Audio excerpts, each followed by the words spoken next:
untuk ADUN, untuk ahli parlimen, untuk timbalan menteri, untuk exco, untuk menteri besar, untuk Perdana Menteri, kenapa pula sampai sekarang mereka masih lagi dapat pencen?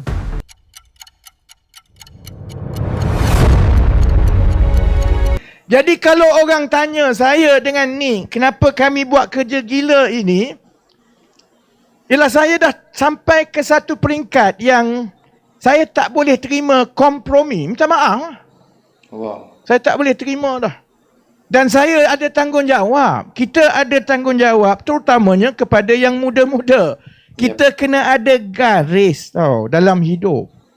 Kalau dalam hidup kita pun kita tak ada garis, semua bengkang-bengkok, kompromi sana, kompromi sini, bini kau pun marah kat kau. Jadi, kalau orang tanya, kenapa kami buat bersama?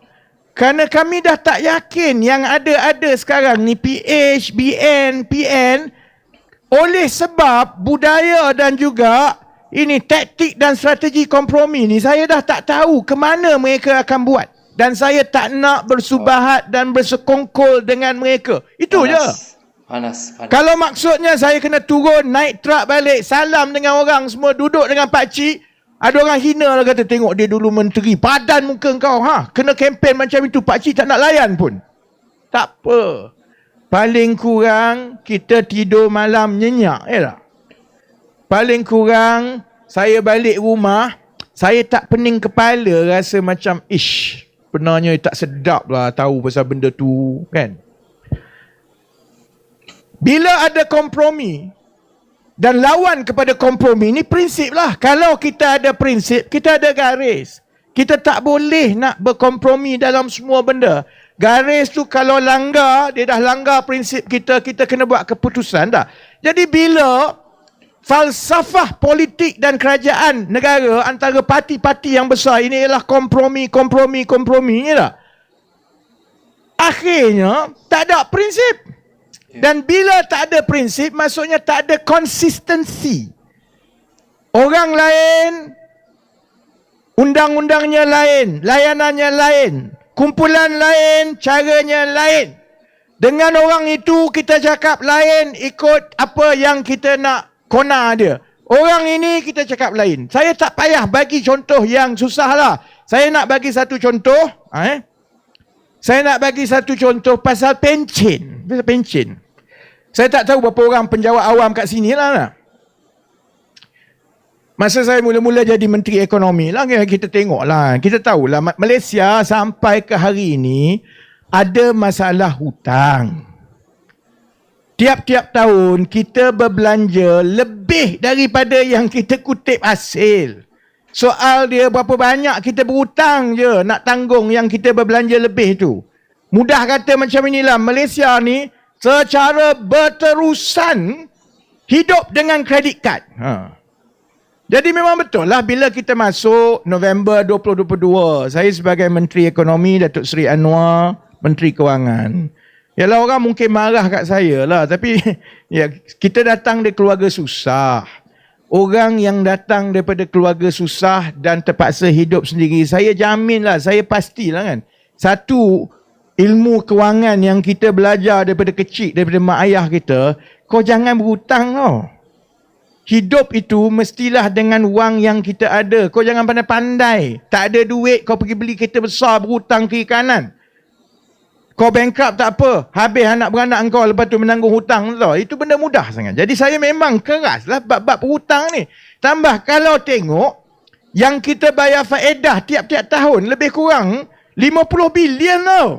Wow. 50 bilion. Berapa banyak 50 bilion tu?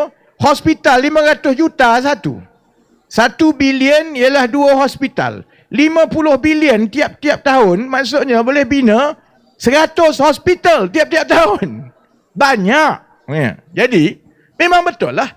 Bila kita duduk dengan pakar ekonomi, kita duduk dengan penasihat kewangan, kita dengar maklum balas daripada institutional investor, pelabur-pelabur institusi dari seluruh dunia ni. Dia kata, kami boleh, masa itu mata wang rendah.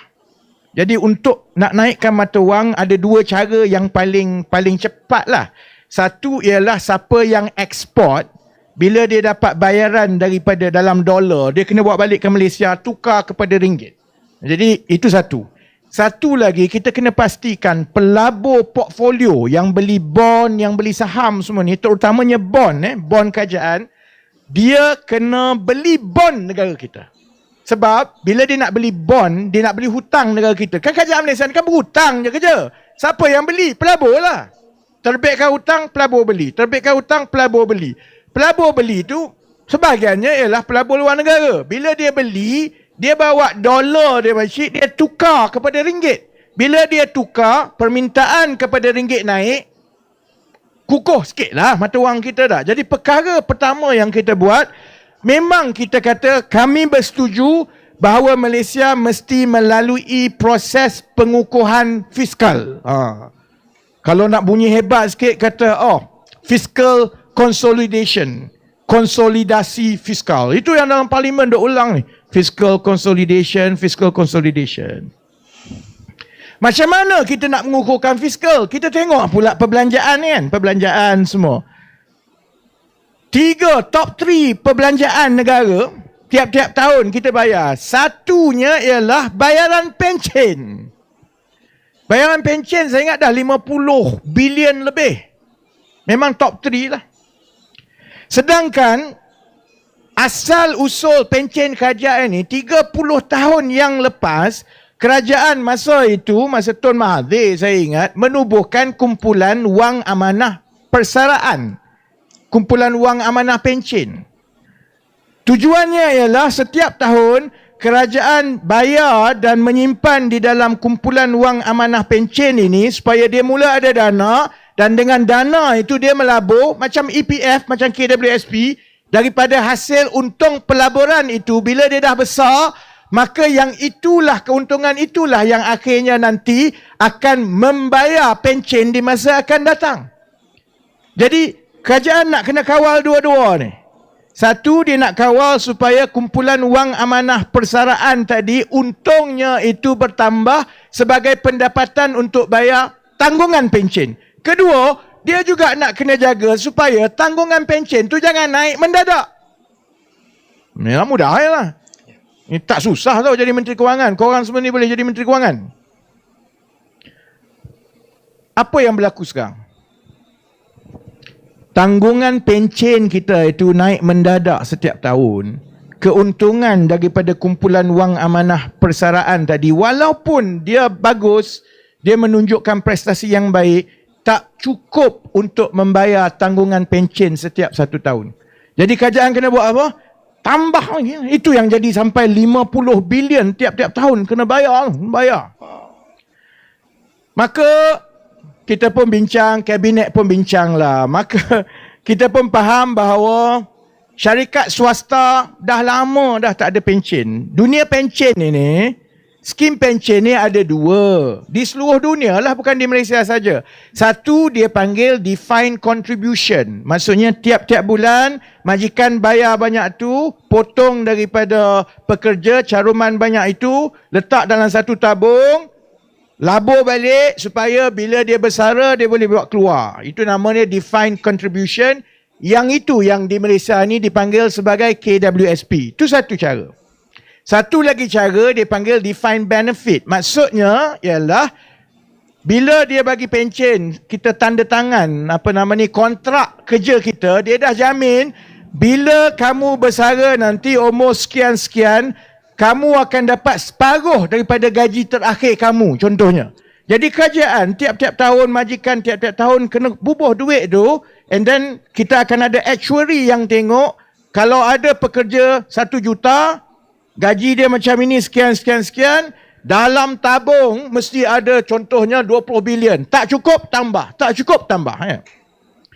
Kalau di Malaysia, yang swasta ni dah lama berpuluh tahun pakai KWSP lah.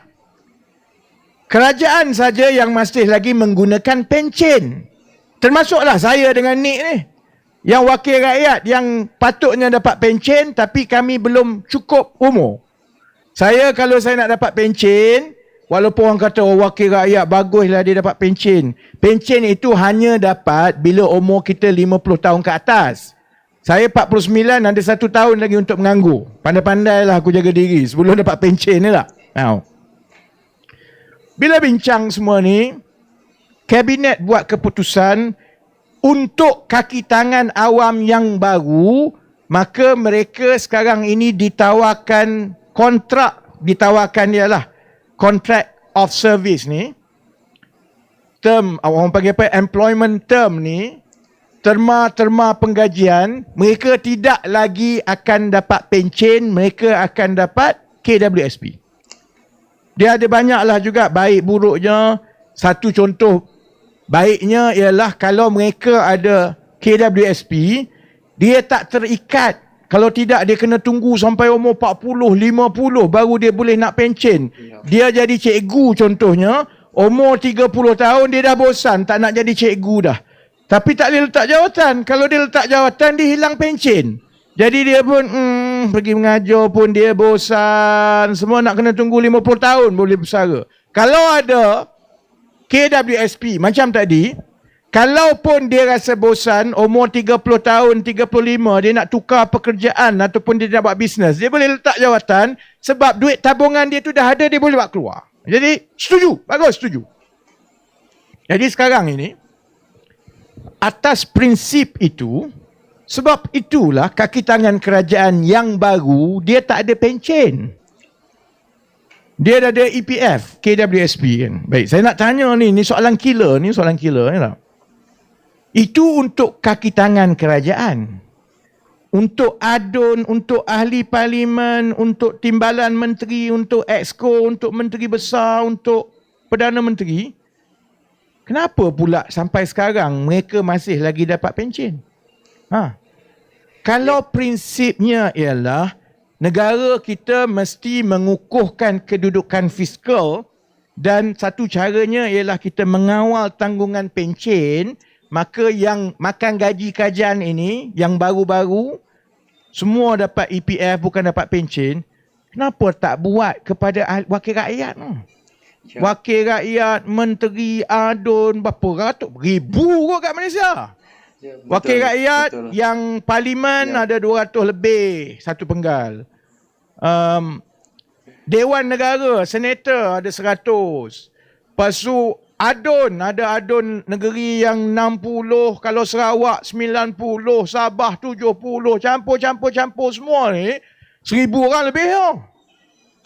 Kenapa mereka ini terus dapat pencen? Tak ada orang berani cerita nak sentuh pasal pencen wakil rakyat ni. Sebabnya dia tak pakai prinsip lah macam-macam.